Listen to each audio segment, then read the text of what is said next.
Hello, Haley's Bliss here,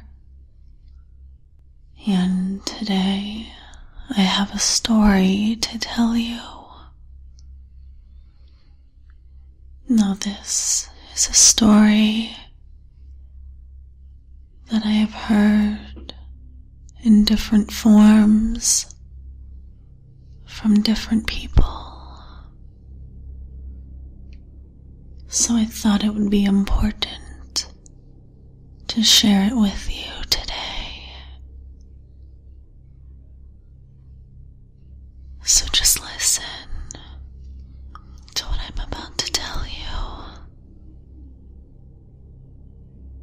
This story is about the dangers of meditation and out-of-body experiences. Astral projection, and it goes like this. Have you ever heard someone say, or in general just felt truth, that the body is a meat prison that our souls are trapped in? But hold tight, because we will get back to that. I have been meditating for the last few months. By no means am I an expert or anything. And for years, I figured it was a bit of an urban myth. Every time I had tried, I just fell short.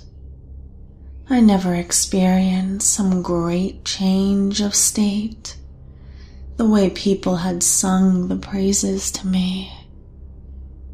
But one night,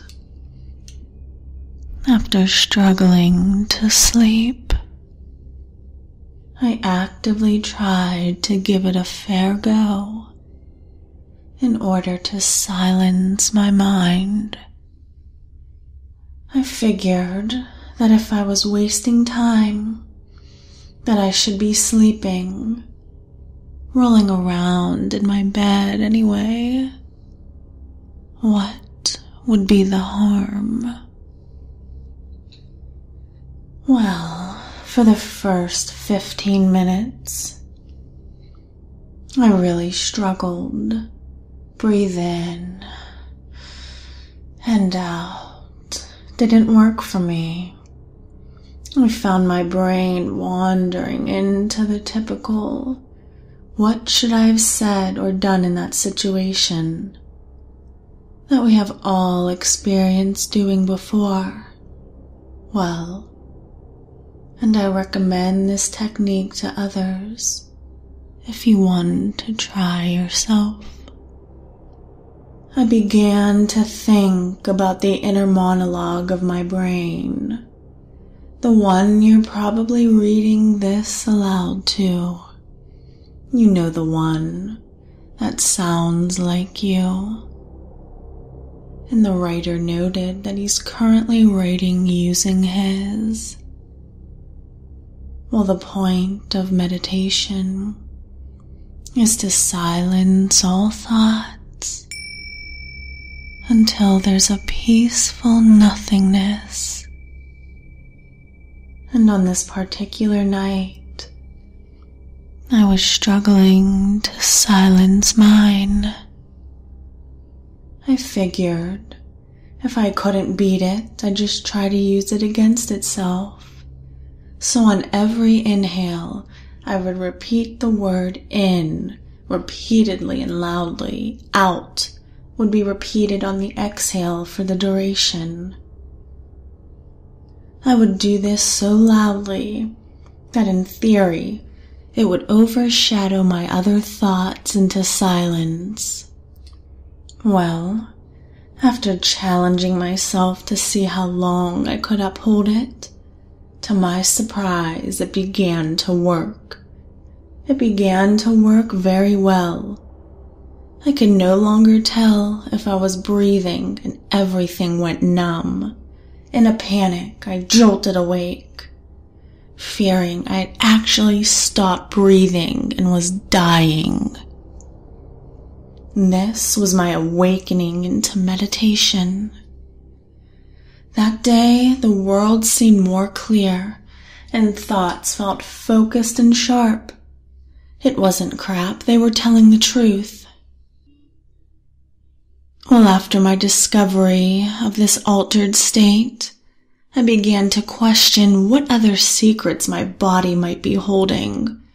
It had opened my eyes to a world of possibilities.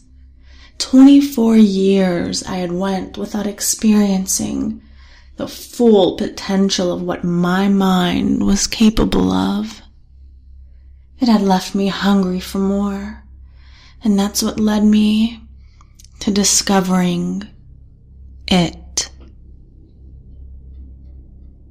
I began looking into meditation deeper, from scientific studies and health benefits to the religious and spiritual interpretations of what meditation was. In this time, I discovered an interview by Robert Monroe, a researcher that specialized in consciousness. He described unintentionally falling in and out of body state one night while sleeping at home with his wife. To cut an already long story short, I will cut out the method I later discovered to do this. Well, after a few weeks of trying, I finally managed to do this successfully. It was surreal.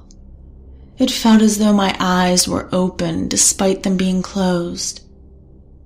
It was very difficult to maintain, as every time I would start to become aware of what was going on, it would fade into darkness, and I would once again be in my body, eyes closed, and would have to resort to the technique I described earlier to fall back into that mind state.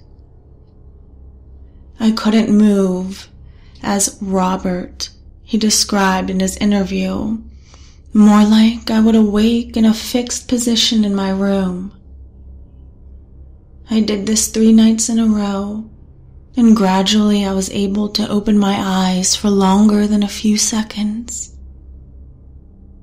I went to sleep, beyond excited. I could just see the possibilities of what would later be achievable.